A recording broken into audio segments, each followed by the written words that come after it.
Good morning, traders and investors. Roger Scott here, senior strategist for Wealth Press. Today's Thursday. It's May 25th, and it's about 7:35 in the morning. Lots to talk about today. Before we get into it, what do I always tell you? Like our channel, subscribe to our channel, our YouTube Wealth Press channel. Go to YouTube, go to Wealth Press, like it, subscribe to our Telegram channel, and post comments and feedback. I read them every day, and I actually respond to all of them. I do check my YouTube channel. Folks, today is Thursday. What a week it's been. So just so you could see here, there's a huge anomaly right now between the Nasdaq and the Dow Jones. The Nasdaq is up 256 points while the Dow is down 88. And this is ahead of the GDP report that's coming out in less than an hour, in about 54 minutes. So it'll be a very exciting day. Now, quarter over quarter, they're looking at an annual growth rate of 1.1%. Definitely not 2%. Personal consumption annual rate is what I'm looking at. I want to see if personal consumption numbers are increasing or decreasing. Now, you might be wondering, why the heck is the Nasdaq up 259 points and the Dow is down 88 points? Well, yesterday, this little company called NVDA, which has like 6% of the market cap in the QQQ, came out with earnings. Now, if you were in my VIP room, which I highly suggest you go into, I was telling everybody to keep an eye on NVIDIA the last half an hour of the day and to see if it rallies really hard. And I warned everybody that this stock is a FANG stock and it has a lot of market cap. And if it starts rallying the last hour of the day, or the last half hour of the day, half hour of the day, that means the earnings are probably good. And if you're short, you should be getting out of that position. Ray, that's you. But seriously, it did rally. It did exactly what I thought it was going to do. Now, I didn't think it was going to rally. I didn't know whether it was going to rally or not. But I know that if earnings are coming out right after the close, and if we see a rally coming into those earnings, that's usually a good sign. So I was expecting a move. I didn't know which way it was going to go. I had no idea if it was going to go up or down. But I did say if there's a move in the last hour or half an hour of the day, that usually leads, or that's a precursor to earnings. The stock is up 85 points. Yes, you've heard me right. 85 points or 27%. If you look at a daily chart, you will see that you can't even see the upside on this profit on this level here. It's all the way up here at 390. It's a little crazy. But that's what's causing the index to be so upside right now, because it's causing the entire SMH semiconductor index to be much higher by about 6%. This sucker is going to open up at 137, which is quite high.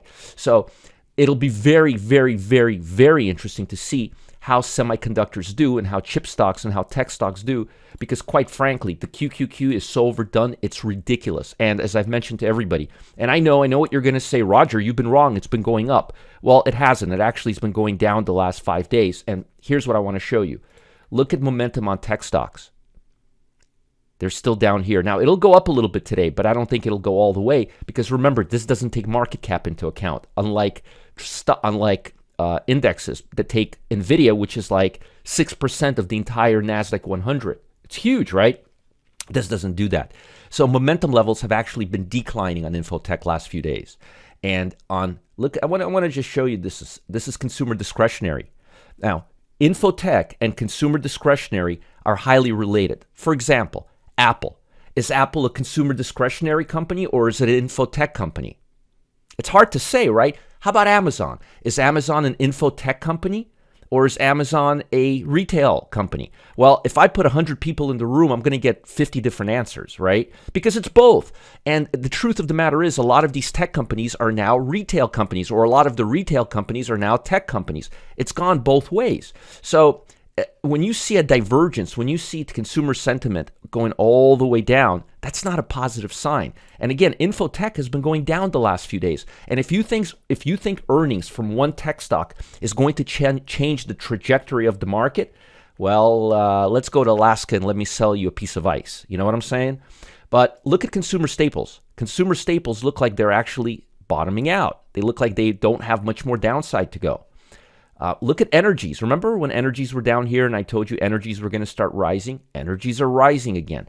So there's other assets to look at, but be really cautious with consumer discretionary, because it's heading down. And Infotech has been heading down for the last several days. So don't let this one stock fool you into thinking that there's a big turnaround in technology stocks. Let's calm down and understand what exactly is going on. Now, I'm more concerned with the GDP than earnings on NVIDIA because earnings are almost behind us, and we already know how far earnings are driving price. So I would be much more focused on the broader economy because that's not about one stock. That's about the economy. Now, what you need to pay attention to is the bond market. The GDP has a much bigger impact on the bond market than the stock market, so we may see some upside or downside. I think technically speaking, bonds are really overdone right now. They're like way in the crapper, and I think this is a support level, and I think they're going to go higher. I don't think there's that much more downside from these levels right now. I don't think bonds need to go much lower, and we still don't know whether the Feds are going to take action or not. But I want to talk to you a little bit about that, actually. I want to talk a little bit about it and tell you that Powell, and I hate to talk about this guy all the time, but he just says stuff. He literally just says stuff, and he has absolutely no conscientious recollection, or he just doesn't care. He never says, well, I said that last month, but I really meant that. He doesn't even do that. He's just shameless. He just, what did I say? I never said that. It's amazing, really. He was very firm about rates not going higher, that the Fed will more likely pause. Why did he say that? Did anybody ask him? Did he need to give us that information? Couldn't he just say, we're going to wait and see what happens? He doesn't play that game. He's very loose with his words, and he's very tight with his actions. So three U.S. benchmark indices finished the regular session in the red as talks between the White House and Republicans on raising the U.S. debt ceilings ended without a deal. Trust me, folks, there will be a deal. Debt ceiling negotiations between President Biden and Representative of House Speaker Kevin McCarthy showed very little progress. Biden offered to freeze government spending at the current level during debt talks, which would shrink the deficit by $1 trillion. Treasury Secretary Wet Blanket Yellen said that two sides can reach a debt ceiling deal, and they are still far apart on some issues. So that's not a surprise. But here, this is the part I wanted to really get into. So minutes of the federal committee meeting, right? This is what they were basing their numbers on. And this is when Powell, this is the data that he said we're more than likely not going to take any action next hike or the next meeting, which is on the 13th and 14th of next month. But look at what the minutes say. Almost all Fed officials said downside risk to growth and upside risk to unemployment has increased due to banking stresses, according to the minutes. Also, the progress on core inflation had been slower than expected. Does that sound like anything that he was telling us on the 3rd or 4th of this month? I mean, tell me if I'm crazy, please.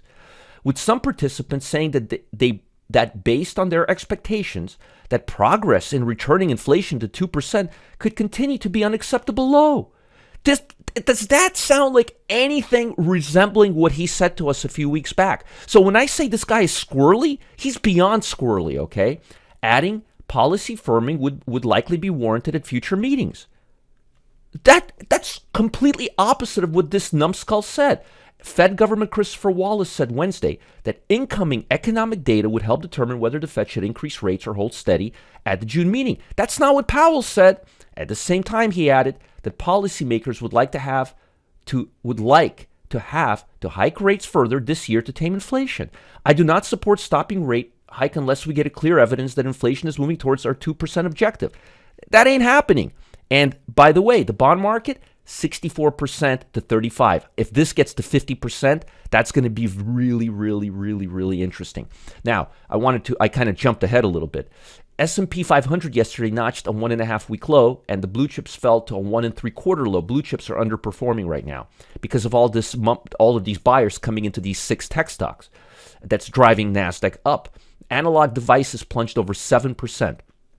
Top percentage loser on tech-heavy Nasdaq, but I told you guys to watch how it does at the end of the day after forecasting weaker than expecting results for the coming quarter. And a couple of other tech stocks didn't do as well yesterday either. Let me just take a look and see how ADI is planning on opening in light of this news. I'm very, very curious. While it's updating, my internet is it's not my internet, it's bar chart. Again, we're looking at these numbers, and I want to see if personal consumption rates get higher, if they go higher or lower in light of the GDP. Now, look at this. Analog devices is going to open lower, even though SMH is opening up higher by 6.56%. Be really cautious. To me, this looks a little too optimistic. Keep an eye on the GDP report and keep your eye on this bond market. I think the bond market is a little bit overdone, and I think it's going to start moving higher. We went all the way from 108.5 to 100 in less than 2 months, and that's a little bit too much. That's a little bit too high of a interest rate hike. Interest rates, remember, when bonds go down, interest rates go higher, and I think they're high enough right now. I think the GDP is going to cool them off, and the earnings weren't as bad. Now, before I get into the nitty-gritty, what do I always do? I always talk about the sectors that you guys need to watch and the ETFs. And today's Thursday. Today I talk about my top ETF and option pick. So let's go to my 11 sectors.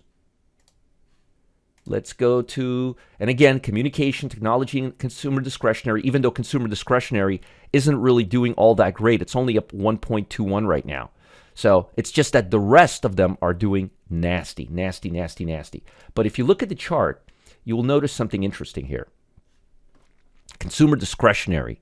Look at this thing. It looks like it's in a free fall, but it's at its long-term support level, and momentum levels are starting to get a little bit too low. So I would be a lot more cautious with tech right now, because this thing is going to come off. One company's not going to save it, and I think a lot of that money is going to go to consumer staples. But we want to be safer, right? I think energy right now is the best place to be. I think energy's coming up. XLE, because look at where we're at. It looks like we're going higher.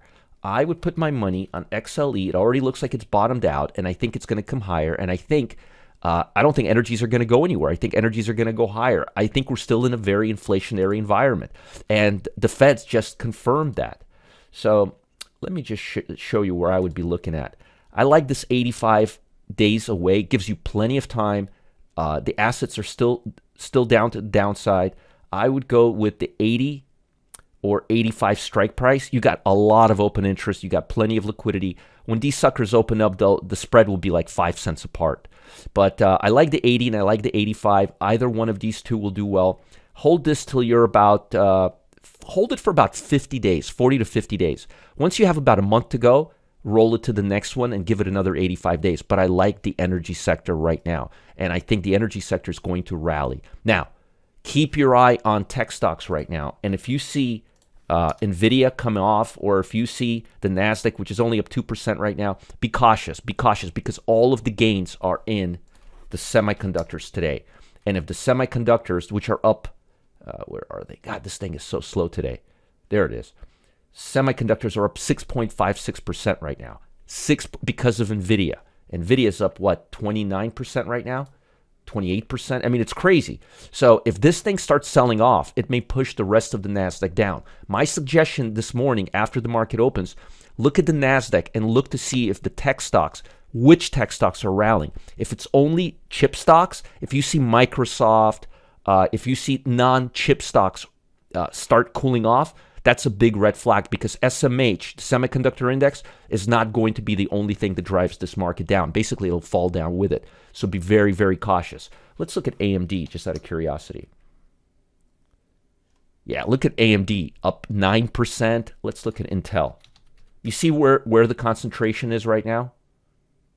Let's just take a quick look and see how these things are doing. Intel is down. So it's mixed. But SMH is going to open up higher, and that's what's causing the QQQ to be a little bit higher. Now, it's supposed to open at 337, which would put us right here, still not at the high. This does look like a swing high, and it looks like we have more downside to go. Now, XLE is the sector. Before I let you go, what do I always tell you? Like our video, subscribe to our channel, but I've got something even more for you, folks. Fellow trader Jeffrey Turnmeyer, he just revealed something incredible. It's a way to trade Bitcoin. Get this, Bitcoin without ever leaving your regular stock brokerage account, stock and option brokerage account. It's allowing you to have your cake and eat it too, because I'm not into crypto wallets, any of that stuff. It's got to do with targeting specific windows and trading during those times. And a new window opened up this week, meaning this could be your last chance to see his special presentation.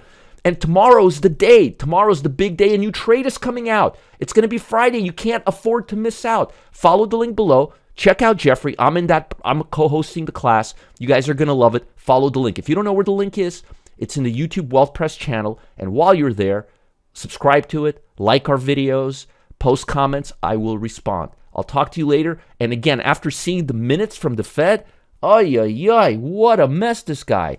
I mean, what they're saying and what he's saying are two different things. I'll see you guys later. Any questions, comments, feedback? Support@marketgeeks.com. Bye.